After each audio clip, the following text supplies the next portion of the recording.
Ng salita ng Diyos. Natin pong makikita sa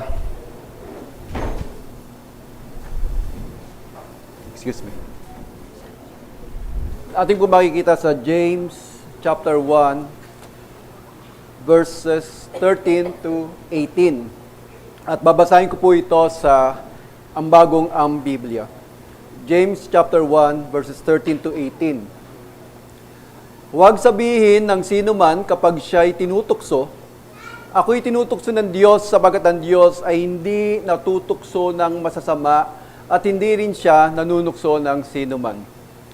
Ngunit ang bawat tao ay natutukso ng sarili niyang pagnanasa kapag siya ay nahila at naakit nito.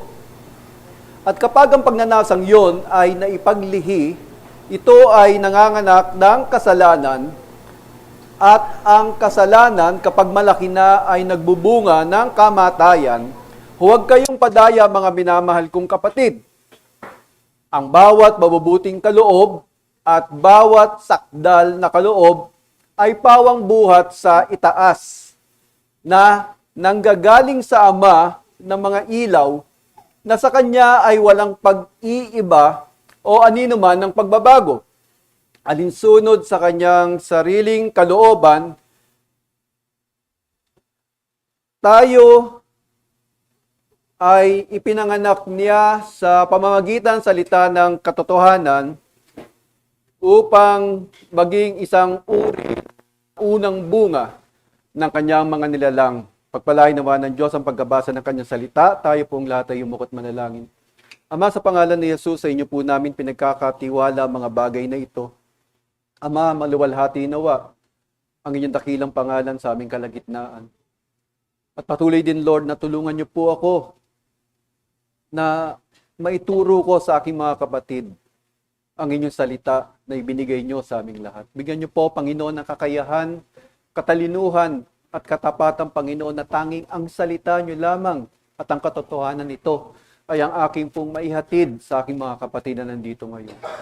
Tulungan niyo po kami, Panginoon. Tulungan niyo po kami na mag-focus sa inyong salita sa mga sandaling ito. At bigyan niyo po kami ng katalino nagmumula sa inyo na ito, Ama, ay aming pong may apply sa aming pamumuhay upang sa gayon ay patuloy po namin kayong maluwalhati. Ito po, Panginoon, ang aming dalangin sa dakilang pangalan ni Jesus. Amen. So nabanggit po ni Pastor ang digmaang nangyayari ngayon at kung paano po ito yung nakaka-apekto sa ating lahat. Sabi nga po ng mga observers ay matagal nang pinagandaan ng Iran ang present na digmaan na nangyayari ngayon sa Middle East, yung pinagsamang puwersa ng Israel at ang US, yung tinatawag nilang Operation Epic Fury at yung tinatawag nating Operation Roaring Lion. At alam ng Iran na wala silang kalaban-laban sa dalawang bansang ito when it comes sa lakas, dami at tinatawag na technological superiority ng dalawang bansang ito. Kaya nga, they resort to what they called the porcupine strategy o yung tinatawag nating asymmetric warfare. Alam niyo naman po yung hayop na porcupine, di po ba? Ito yung hayop na sa Africa medyo kasing laki yata ng ng aso at may mga maraming tusok-tusok. Kaya pag siya ay gustong lapain ng mga leon o ng mga predators, ay bago siya malapa, ay siguradong tusok-tusok din. No, at masusugatan, minsan nakakabulag pa sila. So this was the strategy used by Iran against these two nations, what we call the asymmetrical warfare. No? At ang kanilang dito, kumbaga ang kanilang doctrine dito is I may not beat you, but I'll make sure that I will hurt you badly. Hindi nga kita matatalo, pero sisiguraduhin ko naman bago mo ako matalo, masasaktan kita ng todo-todo. No? So unlike ng Israel na talagang committed sa isang mahabaang digmaan dahil ang talagang objective ay durugin ng Iran dahil ito ay nagbibigay sa kanila ng malaking problema dahil sinatawag na proxy war o paggamit ng Iran sa Hezbollah at sa Hamas para guluhin sila. Ang US naman ay ang focus nila, ang objective nila, isang maigsi, subalit mabilis na digmaan, subalit hindi yon nangyari. And it is hurting US right now. at maging yung ego ng kanilang Pangulo ay lubos na nasasaktan. Dahil at the first place, on the first week of the war, last month, 60% na ng mga Amerikano ayaw sa gerang ito. Dahil naalala nila yung war of terror na ginawa ng Amerika at kung gaano karami ang kanilang casualties sa Afghanistan. At the same time, yung failure nila sa Iraq na para daw sugpuin ng weapons of mass destruction pero wala naman talaga silang nakuha doon. At ngayon po ay dumating na tayo sa isang buwan ng digmaang ito at talagang nalagay na sa alanganin ng Amerika at kumbaga sa hindi nila less na inisip ni Trump na siya ay upo sa negotiation table. Hindi niya inisip yon dahil ang akala niya kaya niyang patumbahin ang Iran o sa tinatawag niyang regime change kagaya na kanyang ginawa sa Venezuela. At kung ating titignan mga kapatid, similarly, ganun din po ang ginagawa ng kaaway sa mga Kristiyano. At this moment, Satan is waging an asymmetric warfare against the church, against us. Though he is already a defeated enemy, no? Pero meron pa rin siya isang defeated na enemy na because of what Christ accomplished sa Kalbaryo, sa ginawa ni Kristo at sa na-accomplish siya sa krus ng Kalbaryo. Subalit, meron pa din limitadong kakayahan ang kaaway upang siya ay makapanggulo, makasakit, at tayo magkasakitan, meron siyang limitadong kakayahan na gawin ito. Kaya nga po sa hapong ito ay binigyan ko po ng title ang pag-uusapan natin ngayon, ATM o At the Moment of Temptation. So kung titingnan po natin ang ating mensahe po ay temptation begins within us and goes through a progression, but our protection comes from above and we can be assured of it. So hinati ko po sa dalawang bagay ang ating pag-uusapan.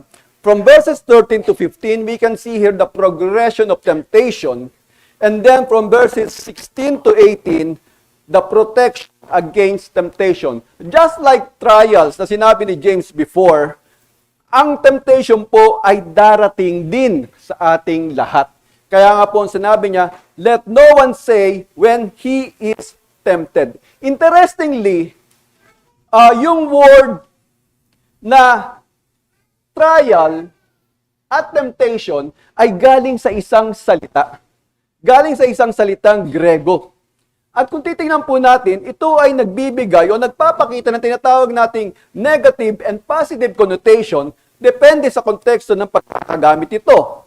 Sabi nga, tayo may right response sa mga testing. Ang magre-result ito sa maturity, magiging matibay tayo, mas lalo tayo magiging matuwid gaya ni Kristo. So, it speaks about our sanctification. Magkakaroon at iba pa pong mga blessing. Subalit kung mali po ang ating response, it will lead us into sin and death. So, alam natin, no? Kung titingnan po natin, sa simula pa lang ay sinabi ni James, ang recipient na kanyang sulat, at sinasabi ko pa nga po ng maraming Bible scholar, probably, ito ay ang mga taong kanyang pinagposturan. Sila po ay nagkalat at dumaranas ng matinding persecution. At karamihan po sa kanila, gaya nga po ng ating nabanggit, ay mga Hebrew Christian, no? So, sila po ay dumaranas ng matitinding pagsubok because of severe persecution, and maybe, yung iba sa kanila, akala nila mga pagsubok na ito ay temptation na rin galing sa Panginoon. Siguro sasabihin nila, kung hindi ako binigyan ng Panginoon ng matinding pagsubok na ito, hindi ako na-tempt gumawa ng mga bagay na ito. Kaya nga po in-address ito ni James when he said in verse 13, let no one say, when he is tempted, I am being tempted by God, for God cannot be tempted with evil, and He Himself tempts no one. So ang ating po pag-uusapan first is the progression of temptation. Sabi nga po sa verse 14-15, but each person is tempted when he is lured and enticed by his own desire. Then desire, when it was conceived, gives birth to sin. Sensya na medyo parang nagtatalunan yung mga nababasa ko eh. Birth to sin, and sin when is fully grown, brings forth death. Kung ating po titignan, yung mga Old Testament stories, starting from the fall of man, at sa fall ni David, may makikita po tayong similarity. Sila at yung iba pang mga natukso sa pagkakasala ay dumaan sa tinatawag nating step-by-step process o may progression from the moment they were tempted at mahulog sa kasalanan. At sabi nga po ng isa ay, at the moment of temptation ay meron pong tatlong involved. Number one is the sovereignty of God. Alam na, talk about the sovereignty of God, He is in control of everything at naitakda niya na mga bagay na mangyayari. Pangalawa, the subtle tactic of the enemy. Ang sabi po sa 1 Peter chapter 5 verse 8, be sober-minded, be watchful,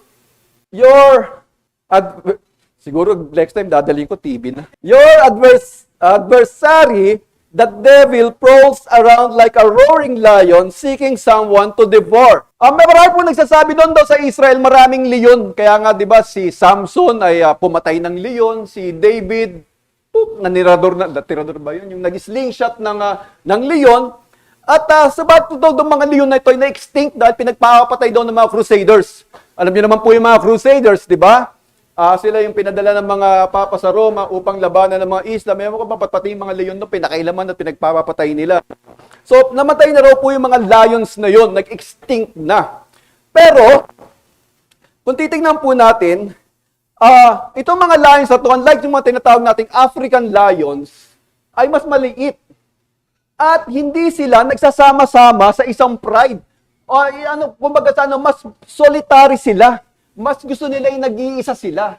At sila yung tinatawag nating ambush predator, na sila'y kumukubli at nag-aabang ng kanilang masisila.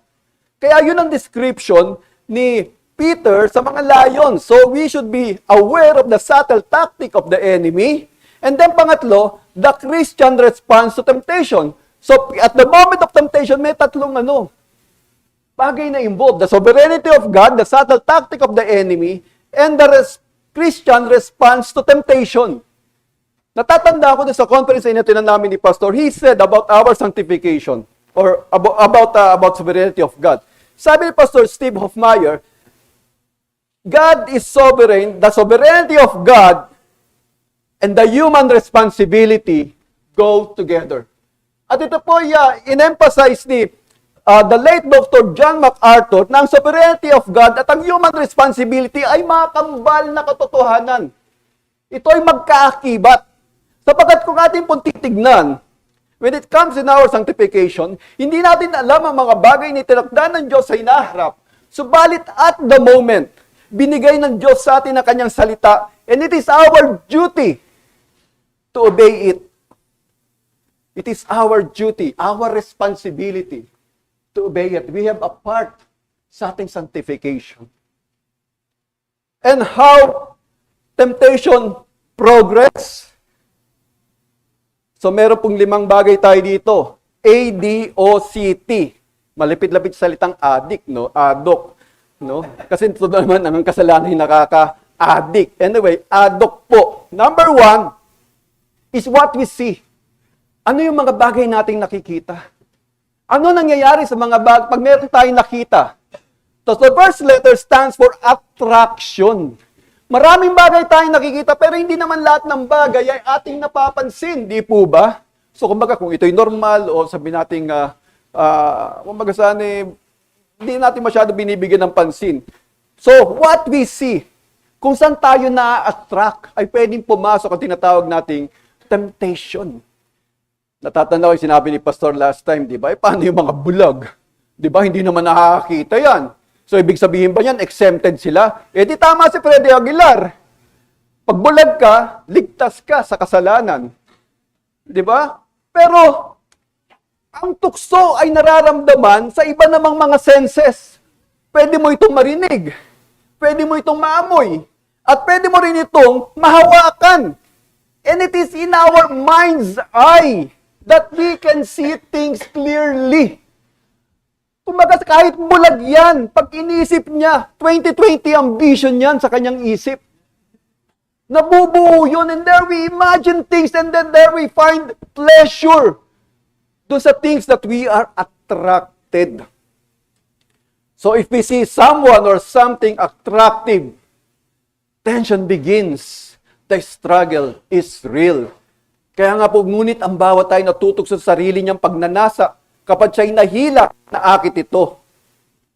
Yung word na nahilap na akit ito is a hunting and fishing term, o yung bitag o yung paanin. Natatandaan ko po na ako'y nasa Kulyong Palawan at noon ko po first time nakita si Brother Arnel. No? Napagkamalan ko pang anghel yan eh. Hindi, sa totoo lang. Pagkamalan ko ang anghel kasi tinulungan ako mag-unload ng mga gamit at biglang nawala. Inahanap ko. Sabi ko, ito siguro yung sinasabi ng Panginoon na ministering angel. Pero syempre, kay Sister Linda, talaga namang anghel yan, di ba? Yan ang kanyang guardian angel, di ba? Ewan ko lang, si Sister Linda ang kanyang guardian angel. So anyway, yun po yun. Sa Kulyong Palawan, may time na talagang bumagyo ng malakas. So yung mga supply na galing Batangas, hindi na pumunta dahil nabulok na yung mga gulay, nabulok na lahat. So wala kang ibang gagawin para makakain kundi pumunta sa dagat. So punta kami sa dagat. Sabi nung boatman namin, Brad, ano huhulihin natin? Sa akin, napaka-stupid na question. Sa dagat tayo pupunta na ng huhulihin natin. Siyempre, isda. So sabi niya, anong klaseng isda? So sabi ko, sige, lapu-lapu. Parang sarcastic. Sige, lapu-lapu. Sabi niya, sige, antayin mo ako dyan, may kukunin ako. Yung pala hindi ko nangawil. Kumuha ng matambaka. Alam ni Arnel to, taga-Kulyon to eh. Di ba? Kumuha ng matambaka. Sabi niya, saan mo gagamitin yan? Di ba sabi mo, lapu-lapu? Ito ang gustong-gusto ng lapu-lapu. So, palaot kami. Excited ako. Ibabato ko na yung kawil. Sabi, hindi pa dyan, magkantay ka. Doon tayo sa bahura. Yung bahura, yung corals. So, binato ko. Sabi, hindi. Laro-laruin mo. Ganyan-ganyanin mo. Bakit? Para masidyos yung isda. Para maakit siya. So, habang ginaganyan, kumakit na, hoy, lumapit ka. Di ba?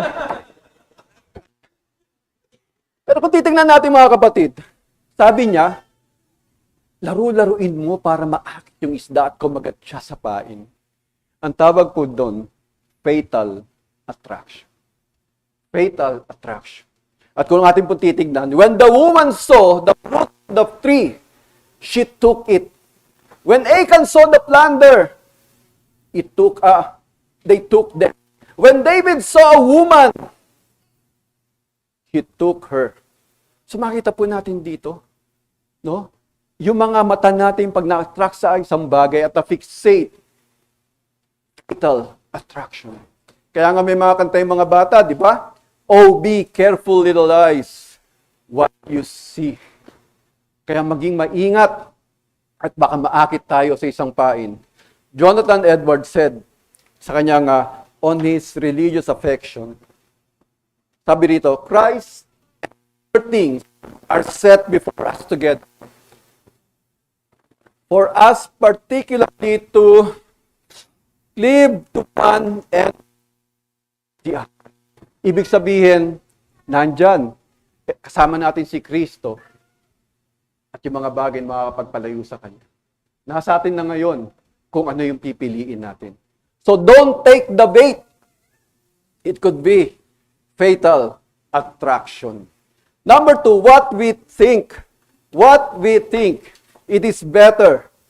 It is better. What we think, it is better. Dito to po hindi deception. Sabi po sa Genesis chapter 3 verse 5 and 6. For God knows that when you eat of it, your eyes will be opened. And you will be like God, knowing good and evil. So when the woman saw that the tree was good for food, and that it was a delight to the eyes, and that the tree was to be desired to make one wise, she took of its fruit and ate, and also gave some to her husband who was with her, and he ate. Kung titignan po natin mga kapatid, sa chapter 2, verse 16 and 17 ng Genesis, sabi po ng Panginoon, you may surely eat of every tree in the garden. Yung word na tree dito at yung every tree, And kasama na po yung tree of knowledge of good and evil, generic yung salitang ginamit. Tree. No? Lahat sila good, pantay-pantay lang sila. None is better than the other. Pero lang na-deceive sila, mas pinaniwalaan ni Eva at Adan yung serpent's word instead of holding on to God's word. Doon nagbago yung kanilang pananaw eh. Na-attract sila at naisip nila, it is something better. So in this world, marami tayong bagay na maririnig. Sasabi, gawin mo to! And your life will be better. Choose this! And your life will be better kahit ito po ay labag sa kalooban ng Diyos. Kaya po, lagi nating siguraduhin sa ating mga sarili that we hear the Word of God at ma-discern natin what is not His Word. Beware of anything we think is better. What fills our mind? What fills our mind? Letter O, obsession. So inisip natin ito na better at ito ay naging isang desire, naging obsession. And look at verse 14. But each person is tempted when he is lured and enticed by his own desire. So yung desire na ito, naging obsession. Doon sa isip mo, hindi ka na hindi ka na para kang kiti-kiti na hindi ka mapakali hanggat hindi ito napapasa iyo. And you think ways of possessing it dahil doon sa intense desire, dahil kinagat mo na yung pain. Para kang tagline ng bangko, we find ways. Gagawa ka ng paraan para makuha mo yung something or someone na talagang obsessed ka. At kung ating pong titignan sa buhay ni David, na nakita niya si Bathsheba, naging permanent picture na ito sa kanyang isip. At kahit na nalaman niya na ito ay isang babaeng may asawa na, ay pinilit niya ba rin itong maangkin sapagkat hindi siya mawala sa kanyang isip. Siguro si King David yung unang kumanta ng Girl, You're Always on My Mind. So obsession is enslaving. Number 4, what it produces, conception. So we see here from obsession to conception, verse 15 said, then desire, when it was conceived, gives birth to sin. So ano po makikita natin dito? Yung kasalanan ni David, no, nagmultiply. From one sin to another. At sabi nga po, hindi naman nag-start yung kanyang pagkakasala na nakita niya si Bathshebang naliligo. Ang kanyang pagkakasala is when he abandoned his duty. Kaya nga po sabi, di ba nun, yung when springtime, doon po nagsisimula ang mga digmaan. Pero nasan siya? He was at the wrong place at the wrong time. And then what comes next? Si Bathsheba. Pagkatapos nun, adultery. Then sumunod? Murder. So ang kasalanan ay parang cancer, nagmemetastasis, kumakalat. So, what you have done will be exposed. So, we have attraction, deception, obsession, conception, and what happens at the end is tragic termination, kamatayan.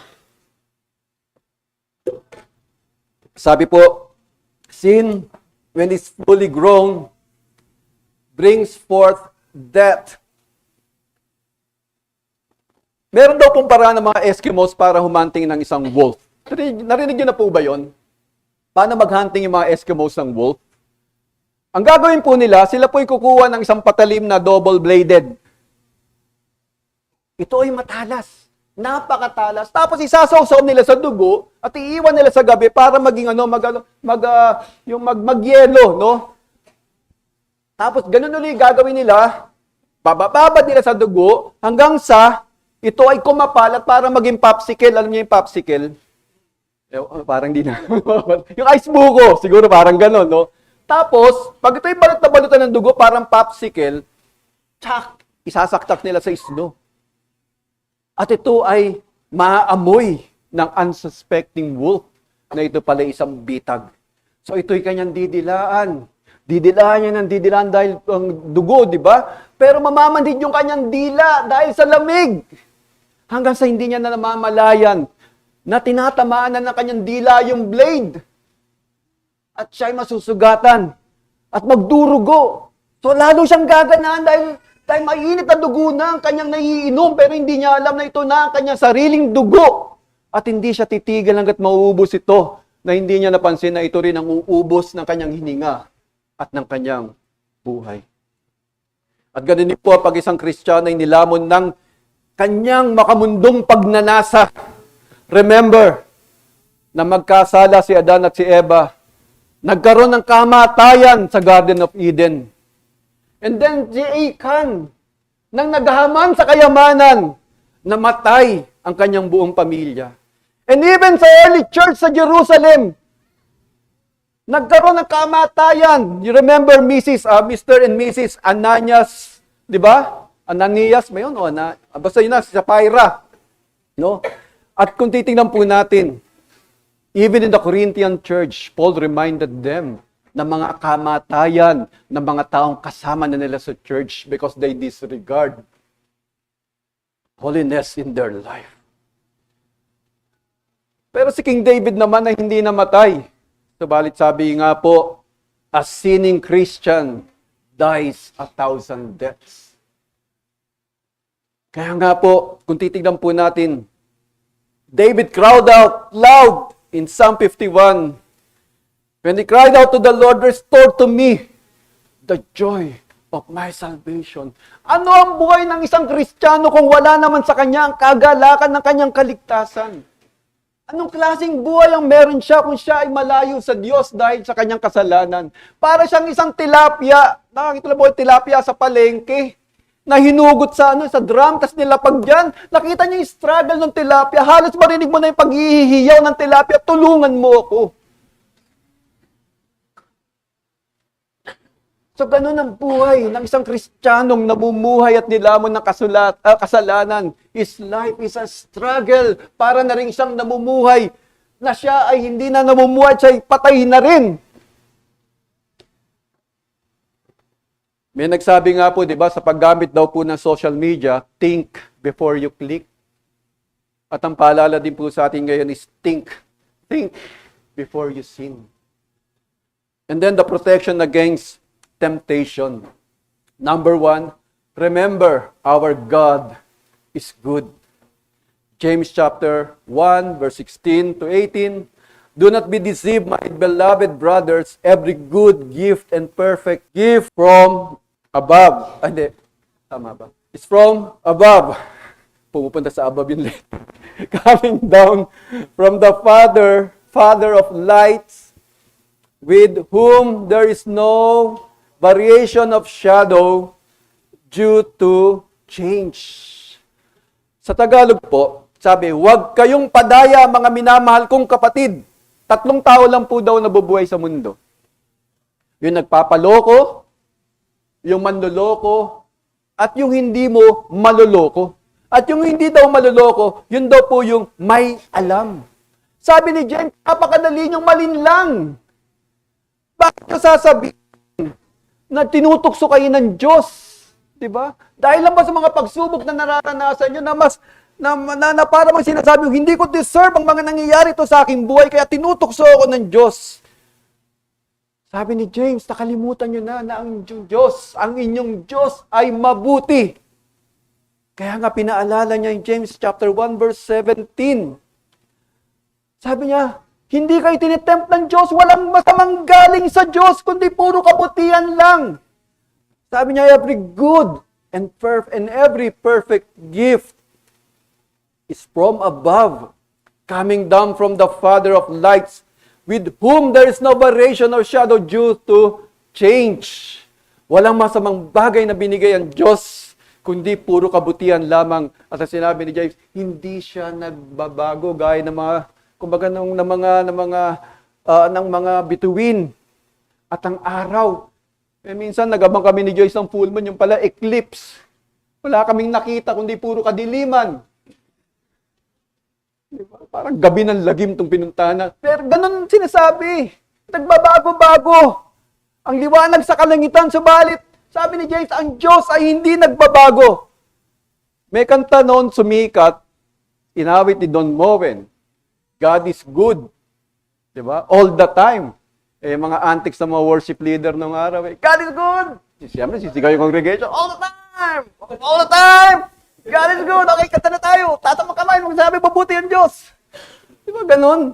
Pero may katotohanan naman. Yung line, God is good. And all the time. And that is our protection against temptation.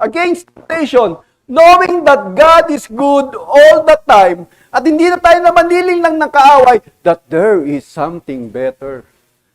Diba? Kontento na ako. God is good. And He is good all the time. And last, remember our second birth.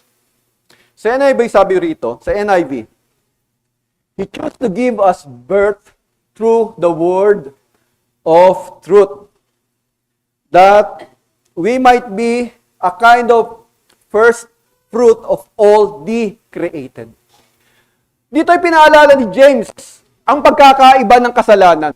Ang pagkakaiba ng kasalanan, pag isinilang ito, ay naghahatid ng kamatayan. Subalit ang ikalawang kapanganakan ay nagbibigay ng buhay sa mga nilalang